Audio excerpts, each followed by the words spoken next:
This is Chicken Philosophy. The Meccan Revelations, Part 71, in which I will pick up right where Edward left off in Part 70. And, yeah, okay, so you got me. It's a green and yellow episode. So, you know, the ultimate green and yellow episode ever. The one that set the bar, set the standard for all green and yellow episodes forever, I'd say, is this one right here. That's the one where all these folks were down here at the bottom, and we just took a representative from every religion that you would find in India, basically, and made them yellow and green. And we did a whole deep dive into yellow and green from a Sufi perspective. It's good. It's I'd recommend checking that out. It's also, if you check out the Color Wheel 15, that's the compilation video. There's a playlist as well that includes the one that I pointed to you earlier. But the parts where it's talking about the colors specifically are in the Color Wheel 15 video. That is the longest cycle of 15 compilation video ever. Probably in future as well. There won't be a longer, I don't think, cycle of 15 compilation video. So, is anybody new? Do I need to explain it? I'm not going to explain it. I'm going to let you work it out. Basically, there's the cycle of 15 compilation videos, of which, you know, this is the end of one. It starts with a black and blue episode. So Edward's blue. He's reading Carl Jung. In the black is Carl Jung, black books. See, and red is Gwydion, and I'm yellow. And so the end of the cycle of 5 is green, which means Meccan Revelation. The beginning of the cycle of 5 is black, meaning Buddhist books, right? And so since we rotate, the three of us, then at the end. So there's 15. Anyway, so after this comes out, you can look forward to, very quickly probably, the Christmas of 2515. I saved my last link, I think.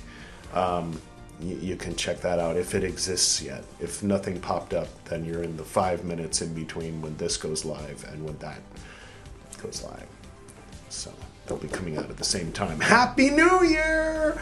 Woo! Actually, I'm speaking to you from New Year's Eve. It's still 2025 here in India, and definitely wherever you are. I mean, you could be in one of those islands where even if you're there, it's still 2025. It's 4 p.m. or something in India on New Year's Eve. So I don't know, just sort of an OCD thing. I wanted to finish the cycle of 15 while it's still the old year, the 2025 year. I'm sure you're probably watching this in 2026 or later. Anyway, so we'll start the new cycle fresh, and maybe we'll give it an interesting name. I think that all things considered, we're not gonna incorporate the Buddhist books. I'm speaking about something you haven't seen yet, possibly. We did a thing where we added the Buddhist books episodes that were in the middle of the cycle of 15, so it ended up being a cycle of 21 or 22 for the final one, the one that hasn't come out yet. And it's fun, but not so fun that we're gonna do it forever. So we're gonna go back to normal cycles of 15.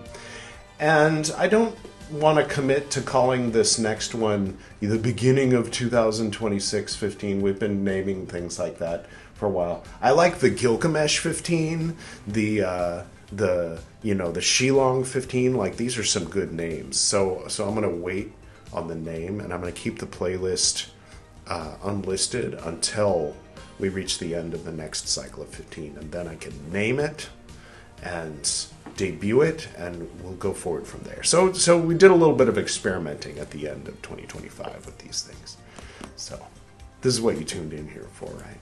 I'm always a little bit like it's the last Friday before summer vacation, or at the end on these green and yellow episodes. So, but I am gonna read.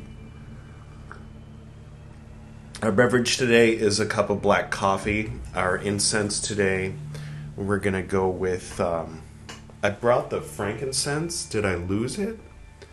Did I lose it? Yes, I brought it in.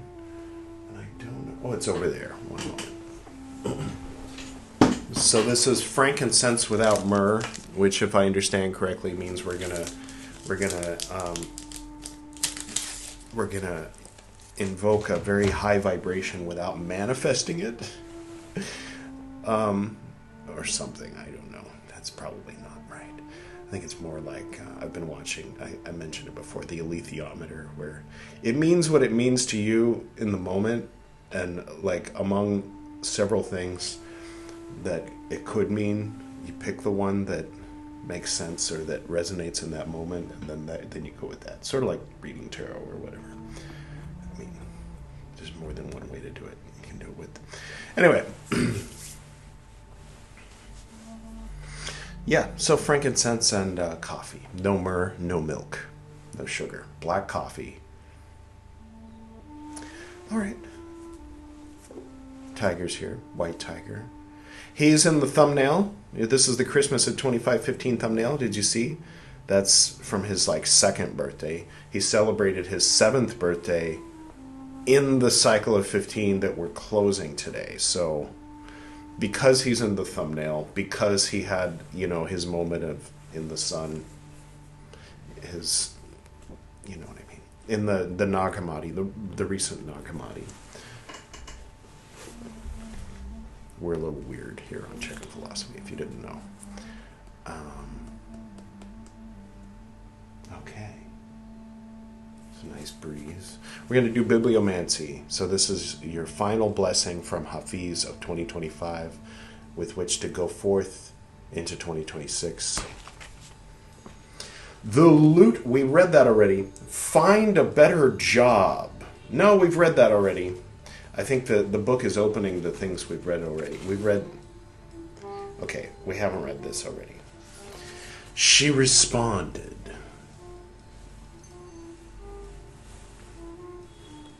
It's a good title, right?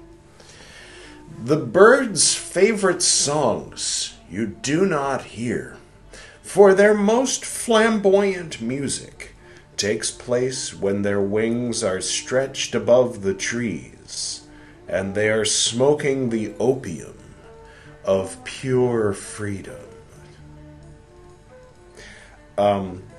Opium's bad, okay? So don't do opium. I'll keep reading. It is healthier for the prisoner to have faith that one day he will again move about wherever he wants. Feel the wondrous grit of life, less structured. Find all wounds, debts stamped, canceled, paid. I once asked a bird, quote, "How is it that you fly in this gravity of darkness?" And, quote, she responded, quote, "Love lifts me," end quote.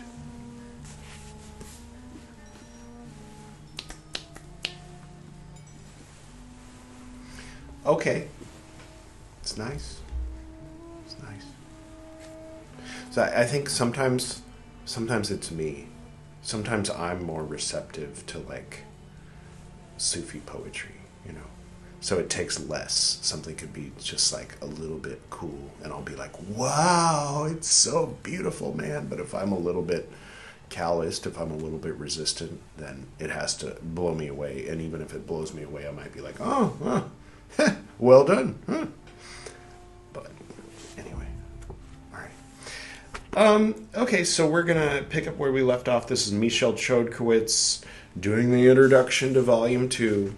I can't wait till we finish it, but I like Michel Chodkiewicz. At least we're not reading the introduction to the Divine Pymander anymore. That fucking guy. Jesus Christ. But Ibn Arabi encourages us to look for the source of Ilm al-Huruf in a very different direction than that of Judaism. Yeah, I'm starting off with some controversy. The differences between these very, very, very almost identical Abrahamic faiths, Islam and Judaism, In his prophetology, all the different kinds of knowledge are connected to a particular prophet whose heirs, that's H-E-I-R-S, not E-R-S, E-R-R-S, are those who possess that particular knowledge, either partially or entirely. As he points out in chapter 20 of the Futuhat, the science of letters is a Christic branch of knowledge. So, for those who are keeping track, according to Ibn Arabi, in chapter 20 of the Futuhat, aka the Meccan revelations, the openings, the revelations, they added Meccan for the non-Meccans to know what he's talking about. It's not just openings. Like, don't mistake this for, like, some New Age shit or some regular... You know what I'm saying? What am I talking about? It doesn't matter. So, according to Ibn Arabi, the letters thing, like, for those of you who are like, oh, yes, letters, like, that's a Jesus-y thing. The Jesus folk brought in the whole, like, oh, the letters. Oh. Did Kabbalah start with Christianity? Oh. The obvious answer is no, but just because it's obvious doesn't mean it's true. Common sense should be held suspect. Okay, what are we doing here? The Christic branch of knowledge. The emphasis the Shaykh al-Akbar, which is Ibn Arabi, another way of saying Ibn Arabi, places on the importance of this, and the place he gives it from the very beginning of the work, where he presents it as the key to everything that follows, is undoubtedly related to the eschatological, end of the worldy, it's a fancy way of saying end of the worldy, the eschatological role Jesus is to play. He plays an eschatological role for those folks too? Huh. He plays one in Christianity, and the evangelists play a little bit of a side role in the Jewish apocalypse, apparently, from the way things are unfolding. No, I'm just kidding. Apocalypse isn't for another 4,000 years. Don't quote me on that. Got people 4,000 years. BT said this is the day. No. Fuck it. What are we doing? As the second coming approaches, so Jesus was a prophet in Islam. So the first coming of Jesus, the second coming of Jesus, is it just like the first coming of that particular one of the 16 prophets, and then the second coming of one of the 16 prophets? It doesn't have the same ring as like the second coming of God incarnate, that it would in a Christian context. I'll keep reading. Maybe it'll. I gotta listen to that fucking Earth I Ching hexagram. Said be receptive, stop talking. So, but I'm trying to make it a little entertaining. But I know some people are like, just read. Fuck those people. No. Yes. Okay. What? No. Be nice. Be nice, BT. As the second coming approaches, so it's a minimum of 4 minutes after the first coming, if you're being sexy about it. Sorry. Not sorry. As the second coming approaches, the knowledge specific to him holds. What? The knowledge specific to him holds. That's what it says. More than ever, a specific privilege of revealing mysteries. Stop it. He's revealing himself. He's a flasher. Did you miss it? See him? Let's make him a little bigger. Okay. Stop it. Editor Edward being naughty. Sorry. What? I don't know. But this knowledge is also explained by the special relationship between Ibn Arabi, the seal of Muhammadan sainthood. This is not the seal. This is the tiger. There's a seal on a tiger. And his first teacher, who will soon return at the end of time as the seal of universal sainthood.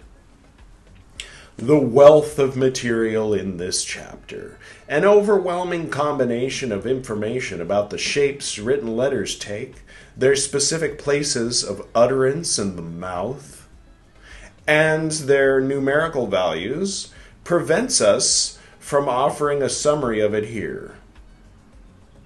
Quote, the hand would be exhausted, the pen would grow blunt, the ink would dry, end quote. Footnote number 123. Feel free to flip around, goose chasing. God damn it, where's the footnote number 23? If you want to know what that's a reference to. Otherwise, keep reading. I'll keep reading.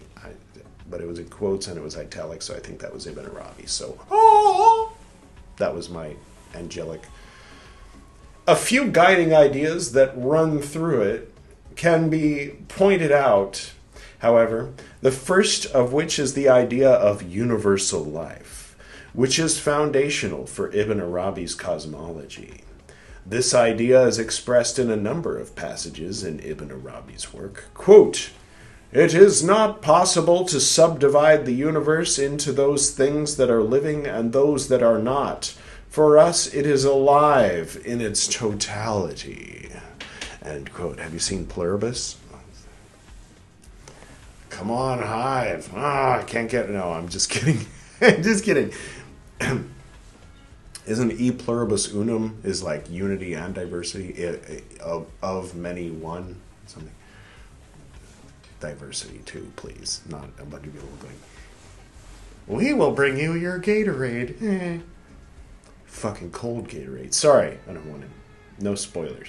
Watch Pluribus. Anyway. Yes. In his comments on the divine name Al-Muyi, the Vivifier, in chapter 558, he writes, quote, it is he who gives life to all things, for there is no thing that is not alive, because there is no thing that does not praise God.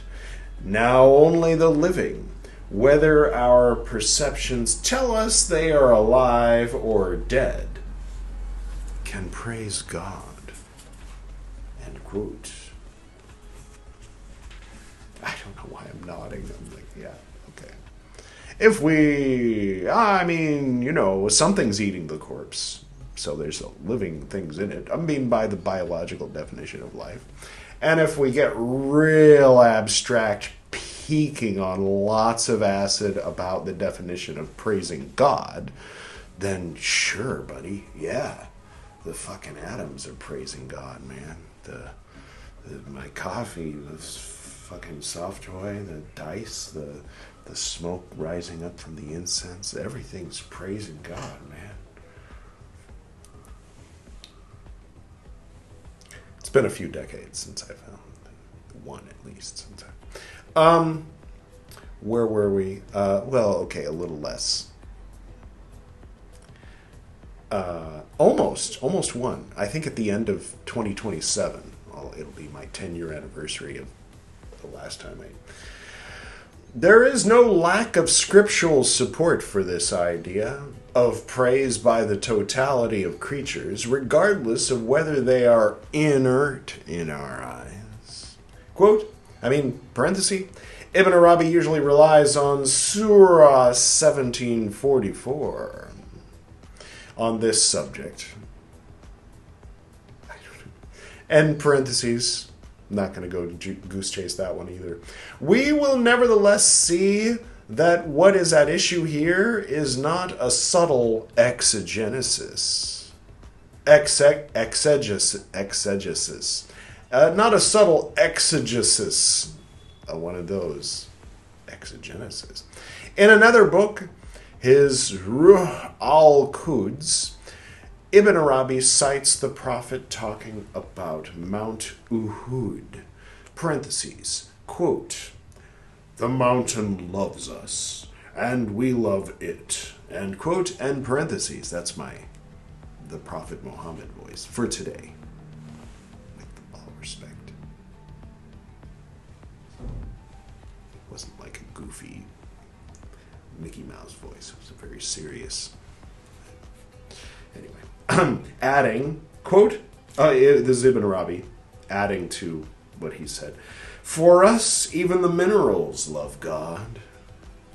3 dots. They constitute a community among others, end quote. Especially if you look under a microscope at like metal, at like nice, perfect community. It's sort of like when the DMT kicks in and you see the, but they're all at the same time in like a grid formation. Or is that just me? Maybe it's just me. I don't know. An assertion that shows through in a number of places in the Futuhat.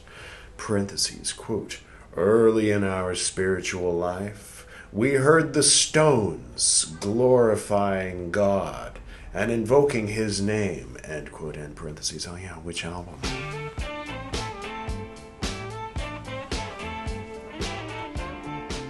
I mean, it's fun to, like, when you get into the Sufi thing, the bride and bridegroom thing, especially if you're trying to be chaste.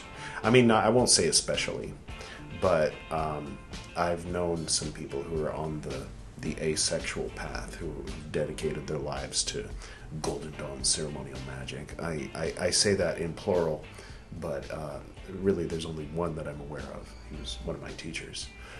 Anyway, or at least it seems to me. And yeah, he would listen to love songs, you know, and just sing along, and all the lyrics were just always about God, and he would find a way to make it fit whatever the specific, you know, oh, why did you leave me? Oh yeah, like Jesus on the cross. Oh, you have forsaken me. Oh, but no, he didn't, because it'll all work out. Don't feel bad, Paul McCartney. You know, it's just your dark night moment. Feels like the lover has left you behind, but yeah, you'll find a new one. I mean, the same one, because it's God. We're talking about God, not 60s Britishers chasing skirt, you know, as they used to say. What are we doing? I don't know. Okay, yes. There is also the reference noted above to his nuptial union with the stars and the letters of the alphabet. This is thus all a question of immediate perception of the secret reality of things, and not of a concept developed by reflecting on texts strong in his certainty. Ibn Arabi thus declares, in what is not one of the most singular aspects of the teachings he outlines in chapter 2, that the letters also constitute a community, or ummah. The letters together and the minerals together constitute an ummah. Because it's a homonym, homophone, but not a homograph, because it's Arabic. It's never mind. So common is amma. Okay, I haven't gotten to that yet. Okay, that they also have their messengers and their law. Sharia means law. So when you hear people say Sharia law, you can say, oh, you mean law? Law. It's a specific kind of law, obviously. You could just say Sharia, though, and leave it at that. If people don't understand that that's a word for law, then fuck them, you know, like, hey, you want to do some Sharia? Sure, what's that? Okay, now we have your permission. So, okay, so, no. And that among them can be distinguished the common, or amma. Umma and amma, there's a lot of difference a vowel makes. The hugging saint, her name's Amma. The elite and the elite of the elite. Ooh. Aspirational, no. Just as in human societies. Yes, exactly the same. When he deals with the dal or the jim, I know one you eat with rice and the other one is the lead singer of the Doors, but I don't know what. When he deals with the dal or the jim and the predominance of such and such quality or temperament in them, what he is describing as beings, not abstract signs. Far out, man. The universe is a book, a great Quran, according to a phrase cited above. Conversely, the book is a universe. To speak of the one is to speak of the other. There is an intermediary between these two universes. Whoa! Whoa! The book is the universe is the book, and there's an intermediary between them? Oh, we're getting into some multi-dimensional shit. How can you be between two things that are the same thing? Ah! My dad used to use the phrase, what's the difference between a mouse, to illustrate not what a non sequitur is. And, I mean, if we weren't talking like poetic, abstract, spiritual ideas, then we could get real literal and be like, how could you be between the universe and the book when the universe is a book?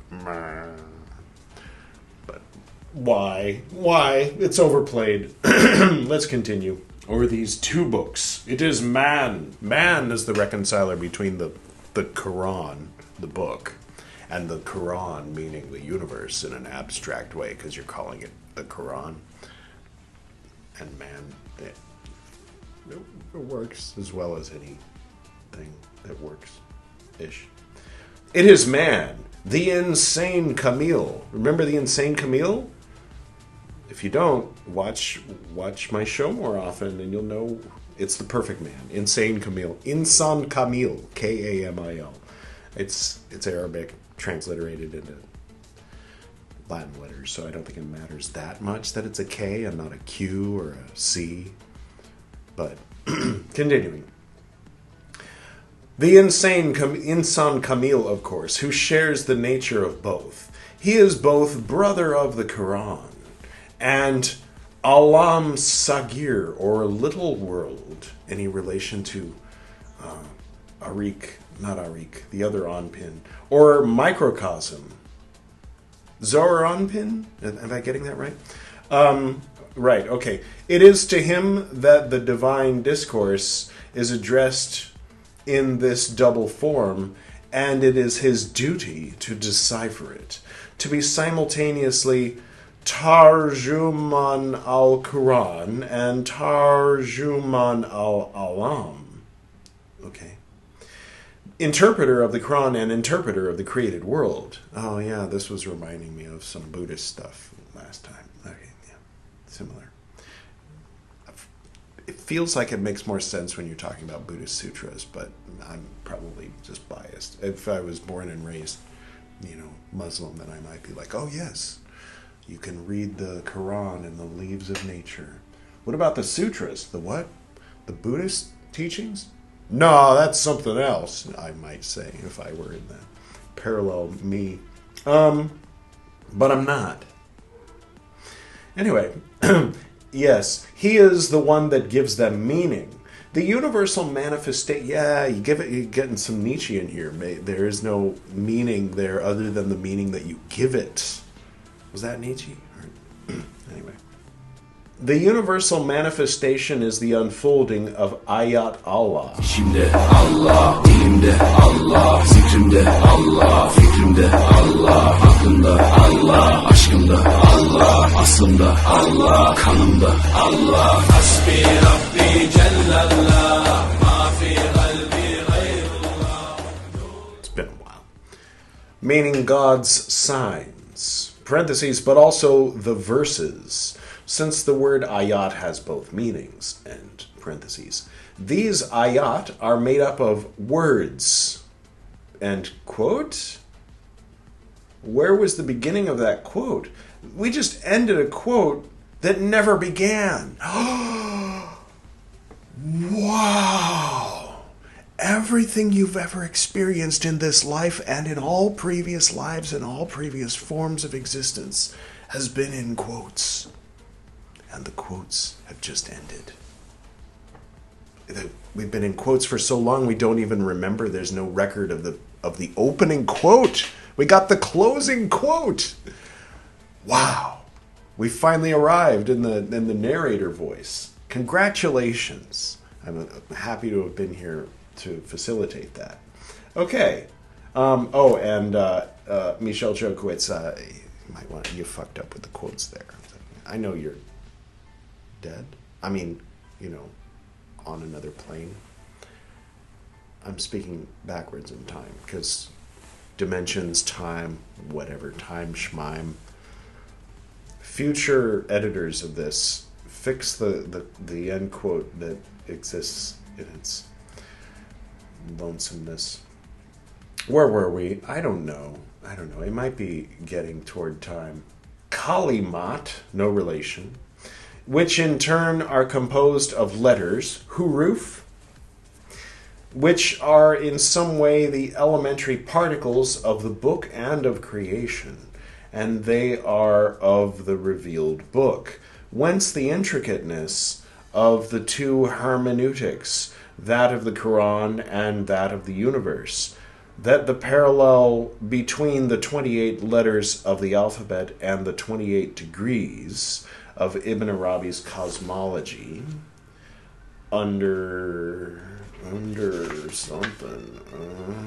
underscores, period, full stop. That's the end of that sentence. Among those letters, the alif, probably related to the aleph, I would imagine, the alpha, that old first letter of from which all the others are derived, both graphically in the distinctive way it is written, and phonetically, through the modulation of the sound the alif represents, is of particular importance. It is the pole of letters, and because of this, the point of departure for another series of correlations, this time with the spiritual hierarchy that supports the universe, the Kuth, the, quote, imam of the right side, end quote, and the, quote, imam of the left side, end quote, having as their respective homologues the alif, the waw, in relation to the vav, and the ya, in relation to the ya, the yod, never mind. Probably, because they're both Semitic languages. We read one page. I know it feels like we've been reading forever, but that's what one page is like when you're reading Michelle Chokowitz. That is the experience of one page. And so we'll read a little more. As dry as it may seem, grammatical terminology is rich in symbolism, and Ibn Arabi makes full use of the resources it offers. Ooh, are we going to talk about poetic devices? Sorry. This is certainly the case in the banal distinction between consonants and vowels, consonants with a T, don't get too excited. The latter, as their name suggests, have the role of moving the inert consonants. Vowel means moving. This is news to me. They give them life, just as insufflation of the spirit gives life to the atom that was fashioned from a blob of clay in Quran 15:29, don't you know? But the only thing affected by this vocalization is the oral or written manifestation of the consonant in question. Its essential reality is unchangeable. The relationship between, for example, the final dal, dal and Jim. Dal and Jim must be letters. Okay, not food and Mr. Morrison. Mr. Mojo rising, keep on rising, rising. The final dal in the name Zaid and the short vowel that determine the role it plays in speech is consequently analogous to the relationship between our own essences, our ayan thabita, and the successive forms that manifest them ad extra, Add a little extra for me, would you? I like my fries drowned in that shit. What shit? Shit. Actual feces. No. Ketchup, obviously. Or something weird. Mayo. I'm going to finish this paragraph, then we're going to close. It is the analogy that helps us understand the meaning of one of Ibn Arabi's most famous and oft-commented verses, the first words of which go, quote, "We were the sublime letters." End quote. Could you, Editor Edward, could you play the Sam Kinison thing I'm thinking of? I was a free spirit in the next stage of life. I walked in the cosmos, not imprisoned by a body of flesh, but free in a body of light. I knew all things. There were no questions, only answers, no weaknesses, only strength. I was light. I was truth. I was a spiritual being. I was a god, but you had to fuck and bring my ass down here. I didn't ask to be born. I didn't call you up and say, please have me. Can I work at Winchell someday? I hear this shit. You fucked. You had me. Now you want me to pay my own way? Fuck you. Pick up the fucking check, Bobby. Yeah, so that's what that reminded me of. We were the letters. And you had to make love and bring us down here. Pick up the check, mommy. As the late great. He's all right. I mean, he's not a perfect specimen of a man, but, you know, he has some jokes that are pretty. Anyway. All right. There it is. That's the end of the Christmas of 2515 playlist and the end of today's Meccan Revelation recital. I feel like when it's these long periods of introduction, it's like it's gone dormant. Like, you know, there's a portion of the chicken wheel set aside for the memory of the Meccan Revelations. And we take some time and we remember, oh yeah, remember when this was good or interesting or bad, or when it was Ibn Arabi and his writings with only a little bit of commentary at the beginning of each section or interspersed throughout, as opposed to just all commentary all the time, all day for 20 pages that takes us months to get through because of the schedule, the nature of the schedule. Yes. Yeah. All right. There it is. I'm done. That's it. It's Happy New Year. This is the end of 2025, and I hope that you enjoyed it. I hope you enjoyed Chicken Philosophy this year. For those who've been watching for longer than half an hour or however long this has been. And feel free to post a comment below. It's always good for the algorithm. Not that this is necessarily, the particular episode that people are gonna watch and be like, "Wow, this show, this is my new favorite show." Like, it kind of depends on which episode hooks you. The Christmas one, people were like, "Oh, hey," I got a few subscribers, like 8 or 10 or something from that Nag Hammadi Christmas special. The Christmas special at the heart of which is where this guy comes in, at the heart of the Christmas cycle of 15. All right. That's it. There you have it. Full disclosure, I was feeling pretty sick. And, I was like, there's no way I can drive, guys. We're not going out this morning because I think it would be hazardous for me to drive when I'm feeling dizzy and feverish. And then I took it easy and I took a nap, and I was flashing back to like being a kid, like, homesick from school. And I was kind of like, yeah. And then I woke up from my nap, and then I took a shower, and then about 40 minutes later, sat down and started recording this. So if you are curious about my energy level or my voice or any number of things, then maybe that'll help explain it. It was kind of like, I know people use medical terms and psychological terms loosely, like trauma and whatnot, when it doesn't technically mean the serious thing that we're talking about. That qualifier in mind, I'm going to go ahead and do that horrible thing and say it was a little OCD of me. Obsessive compulsive disorder. Not real obsessive compulsive disorder like chapter 1 of People of the Lie. Thank you, Scott Peck. It's a good book. So your homework is watch Pluribus, the whole show, but once you watch the first episode, you'll inevitably watch the whole show, and read People of the Lie by Scott Peck.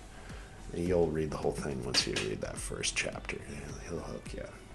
Both of them are like that. I don't know why. It's just free association. That happens.